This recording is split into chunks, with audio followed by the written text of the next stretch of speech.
There are two very, very important developments going on in Israel right now.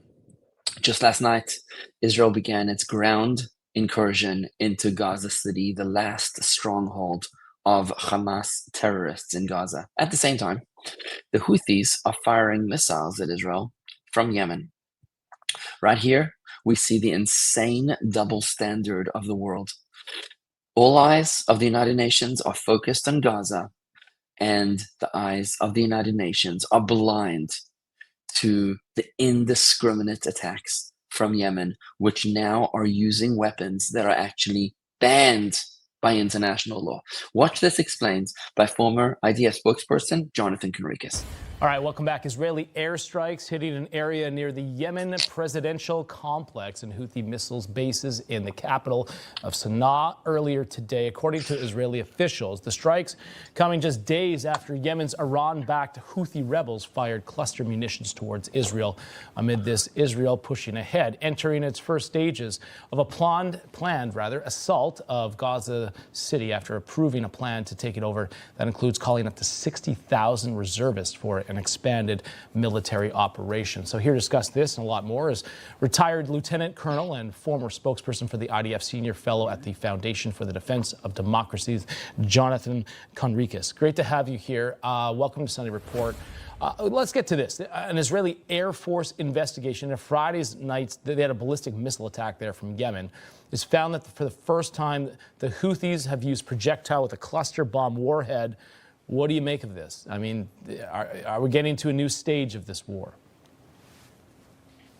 Yeah, hello, and thank you for having me on. Always a pleasure to be on Newsmax. I would distinguish between the two items. Yemen is more closely related to Iran, and we'll speak about their war crimes type of munitions that they're firing at Israel. The bombs or the missiles that they're now firing are designed to disperse in the air and to basically create hundreds, if not thousands, of cluster munitions that will target Israeli civilians indiscriminately. Wow. And under international law are prohibited. Yeah. And the fact that the Houthis are firing them indiscriminately at Israeli civilians is another war crime perpetrated against Israel, against which Israel is defending itself. And Israel just carried out significant strikes in Sana'a, as you told. And we're waiting for BDA, exactly what the consequences on the ground, how many terrorists were killed, what kind of damage was inflicted. It'll take a few, maybe half an hour, and then we'll have better results. Yeah, we're still the situation in Gaza is much more complex. Right, and we're waiting for that information. We're following this closely here this morning. But Lieutenant Colonel, I want to get your thoughts on this. Israeli authorities, they're warning here that hospitals in northern Gaza, they're stripping gear for this mass evacuations of civilians. It's a military offensive is getting underway. Where do you see this going? I know that you've got people there in Gaza that are starving. There's reports that they do want to get aid in there, but Hamas is not allowing that aid to get in. What's the next step in all of this? I think people want to know. Let's disambiguate that for a second. The maneuver and the attack has not yet started, and it'll take some time before it does. Okay. I think the time frame will be more likely first or second week of September, but up until then, Israel is doing what we call staging operations and preparing first to encircle those parts of Gaza that Israel has not yet conquered and cleared of Hamas terrorists. Yeah. And then once the directive is given, and here's the important point, the directive will not be given if Hamas chooses to hand over the hostages and surrender.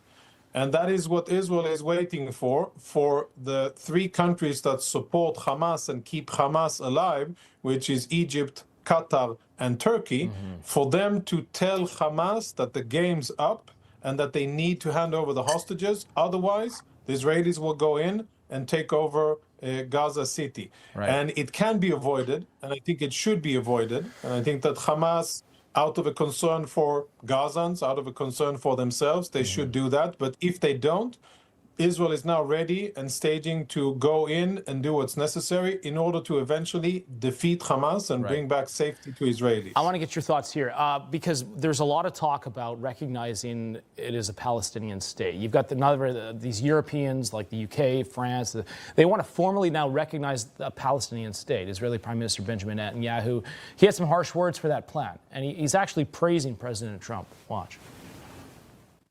Europe has gone through the destruction of the Jews. 80 years later, that's what they have to say. They attack the Jewish state and they give a prize for those who would destroy the one and only Jewish state.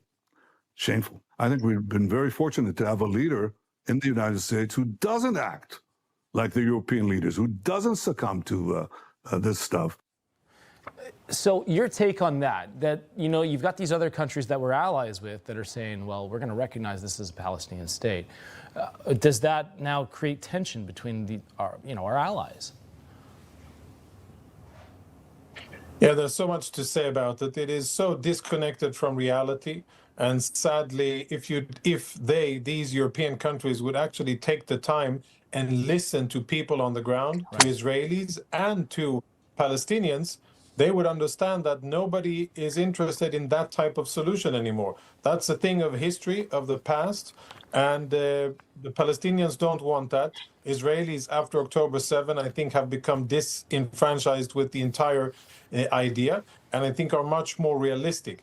What those declarations do is they strengthen Hamas, they make it more difficult for Israel to get hostages out, and they lessen the chances of a ceasefire in Gaza because Hamas understands that they can play hardball and they can play tough because they have the support of European countries.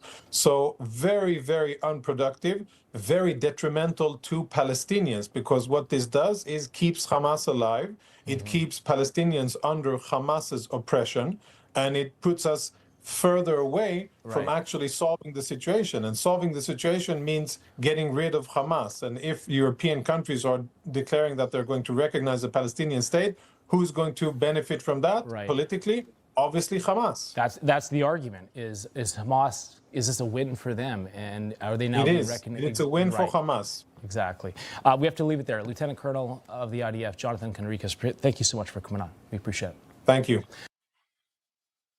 The Torah tells us, behold, a nation set apart, not counted amongst the nations. That's what the Torah tells us in the book of Numbers, in the prophecy of Balaam, who was called upon to curse the Jews, yet ended up blessing the Jews. We are a nation set apart because we dance to the beat of a different drum. Whereas other nations need the approval of their friends, we need only the approval of God Almighty. We'd love to have, don't get me wrong, we'd love to get the approval of the nations. We're not looking to create enemies. But the bias against Israel, against Jewish people, is shameless and impossible to miss. Take a look at this image here on the screen. This shows you how many United Nations Security Council meetings have taken place regarding humanitarian crises around the world since November 2023. So it's almost 2 years of United Nations Security Council meetings discussing humanitarian crises around the world. You can notice that in Gaza, they've had 60 meetings about Gaza in almost 2 years. Sudan has had 19 meetings. Yemen has had 2 meetings, and Ukraine has 0 meetings. Why is it that the world is not concerned about the humanitarian crisis in Yemen, in Ukraine, in Sudan? Let's look at the numbers for a second.